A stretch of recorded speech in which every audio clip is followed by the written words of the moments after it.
नमस्कार दोस्तों, मेरा नाम है एल.के. मौर्य। आप सभी देख रहे हैं Kushwaha news Bhojpuri YouTube channel में। दोस्तों आप सभी का स्वागत है। आप सभी के बीच में दोस्तों बहुत बवाल का रजनीश रंजन भैया का दोस्तों नवरात्रि सॉन्ग आप सभी के बीच में लेके आ गया, जिस सॉन्ग का टाइटल का नाम दिया गया दशहरा का मेला। जी हाँ दोस्त, इसी सॉन्ग के बारे में आप सभी को वीडियो में बात करने वाले। जितने भाई हमारे यूट्यूब चैनल पे न्यू हैं तो चैनल को सब्सक्राइब कर दीजिए, और जितने भाई कुशवाहा समाज को सपोर्ट करते हैं तो प्लीज़ आप सभी लोग अपने भाई को सपोर्ट कीजिए, क्योंकि आप सभी को यहाँ पे कुशवाहा के हर खबर जो कि सबसे पहले देखने को मिलता है। और आप सभी को बता दूं, जितने भाई कुशवाहा समाज के गाने सुनते हैं तो ज़रूर आप सभी लोग अपने भाई को इसी तरह प्यार देते रहिएगा, जो कि बहुत एक से एक बढ़ के दोस्तों तहलका मचाने के लिए रजनीश रंजन भैया का जो कि नवरात्रि सॉन्ग आप सभी के बीच में बैक टू बैक सॉन्ग आने वाले हैं।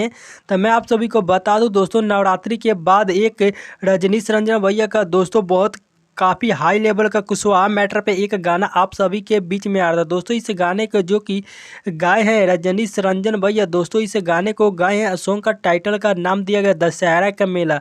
तो इस गाने को जो कि आप सभी के बीच में दोस्तों आज आप सभी के बीच में दोस्तों जो कि रिलीज कर दिया गया है। जी हाँ दोस्त, इस गाने को आप सभी लोग सुन सकते हैं। ऑडियो सॉन्ग आप सभी के बीच में दोस्तों आउट किया गया है। जी हाँ दोस्त, ये सॉन्ग बहुत काफ़ी बवाल का दोस्तों जो कि रजनीश रंजन भैया का आवाज़ में इस गाने को आज आप सभी के बीच में इस गाने को रिलीज किया गया था। जितने भाई इस गाने को नहीं सुने हैं तो आप सभी लोग इस गाने को सुन सकते हैं, जो कि आज 7 बजे आप सभी के बीच में रिलीज़ किया गया है air music zone presented YouTube channel पे। इस गाने को आज आप सभी के बीच में देखने को मिलेगा। तो जरूर आप सभी लोग भैया लोग इस गाने को सपोर्ट कीजिएगा, जो कि आप सभी के बीच में एक से एक बढ़ के इसी तरह सॉन्ग आप सभी को अपडेट देता रहूँगा। और आप सभी लोग अपने भाई को सपोर्ट कीजिएगा। आप सभी को मिलते हैं नेक्स्ट वीडियो में, तब तक के लिए लव यू सो मच।